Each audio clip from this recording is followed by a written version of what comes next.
నిజామాబాద్ నగరంలో సుమారు 20 డివిజన్లలో నూడా ఫండ్స్ ద్వారా స్టామ్ వాటర్, ఇది మన నిజామాబాద్ నగరంలో ఉన్న అతిపెద్ద సమస్య.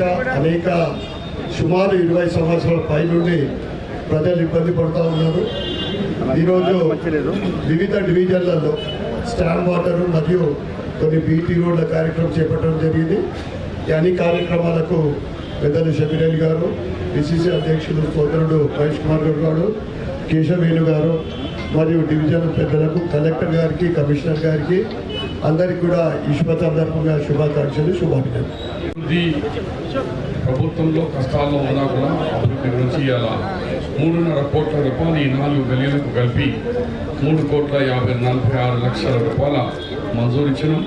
ఇలా టోటల్ నిజామాబాద్లో దాదాపు 4 కోట్ల రూపాయలు, దగ్గర 400 కోట్ల రూపాయల అభివృద్ధి కార్యక్రమాలు జరుగుతున్నాయి. నిజామాబాద్లో ప్రతి ఏరియాలో 19 అదనపు ట్యాంకులు, ఇప్పుడు ఉన్న ట్యాంకులే కాకుండా 19 కొత్త అదనపు ట్యాంకులు కడుతున్నాం.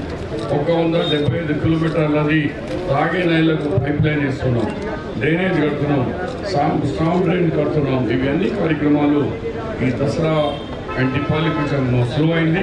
ఇప్పుడు చాలా స్పీడ్గా 5-6 నెలల్లో నిజామాబాద్కు ఒక మంచి అభివృద్ధి కార్యక్రమాలు జరుగుతాయని చెప్తూ మరొకసారి ఈ మంచి కార్యక్రమం వచ్చిన ప్రతి వారికి ధన్యవాదాలు.